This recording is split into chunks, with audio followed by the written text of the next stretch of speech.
that many people who subscribe to the supremacy and authority of God are starting to have a problem with the presumed supremacy and authority of government. They feel they can only serve one master. They feel that to serve two masters requires the betrayal of one master for the benefit of the other, an impossible conflict.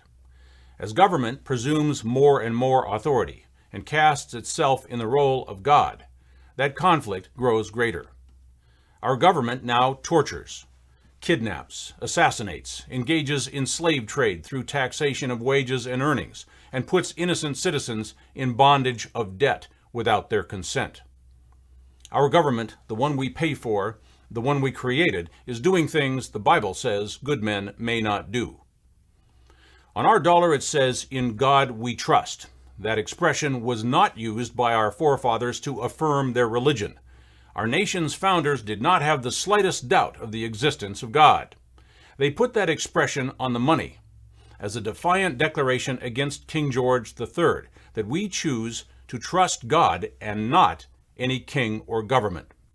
It meant that we recognize that God created man with unalienable rights, and man created government under him with no rights and limited authority. For government to assume any authority above man is inverted reasoning and false presumption.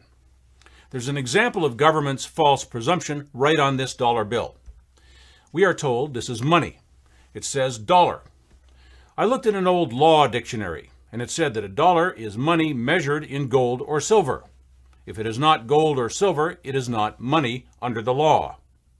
Well, the dollar is not gold or silver, nor is it backed by gold or silver. But it must have value of some kind. The Federal Reserve prints them, loans them out, and demands them back with interest. There must be some value there. Surely the Federal Reserve is not so greedy and criminal as to charge our government interest on something that has no value. Fortunately, the Federal Reserve did explain the fundamentals of its money a few years ago in a bulletin called Modern Money Mechanics.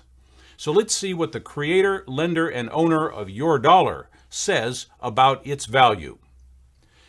In the United States, neither paper currency nor deposits have any value as commodities. That means that both your cash and your bank account have no intrinsic value. They are, in fact, worthless in legal, economic, and practical terms. The only reason that Federal Reserve notes can function at all as currency is, quote, the confidence people have that they will be able to exchange them for real goods and services. They're suggesting dollars are not even real.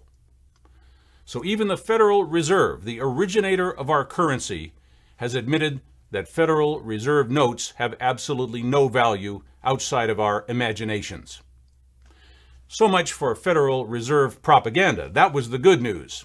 The truth is much worse than that. When you accept and use Federal Reserve notes, to you they have negative value. They are damage to you. When you get a dollar, you are not getting money. You are trading your labor, goods, or services for an obligation, a debt.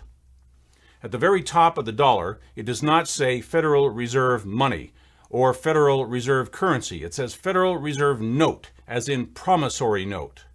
If you're familiar with promissory notes, you will recognize the creditor's name goes at the top, the debtor just below, the signature of the debtor's representative and a witness, and the enumeration of the debt. That is not a dollar. It is an IOU for a dollar, an instrument of debt and obligation of the United States government, and by taking possession of it, you become a debtor.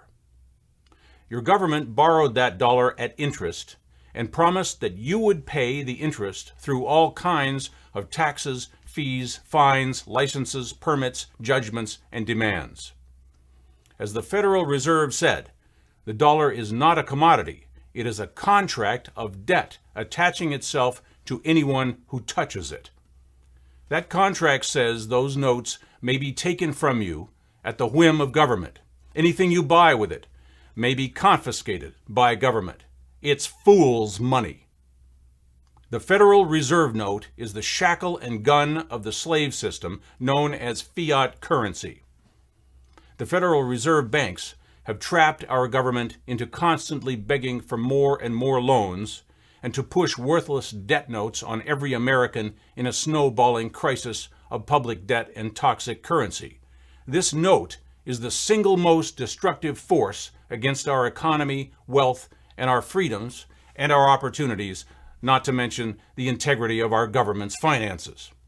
It is truly a system of bondage and economic suffocation. Most Americans are fully brainwashed to think this is money. The hour is late, and the problem is massive. Any solution now will have to be as large as the problem. So it is time for all of us who care about our future to start imagining a world where we no longer use debt and we no longer use unbacked currencies. And most important of all, that we never again allow our government to borrow. I'm Jerry Day. This is Matrix News Network.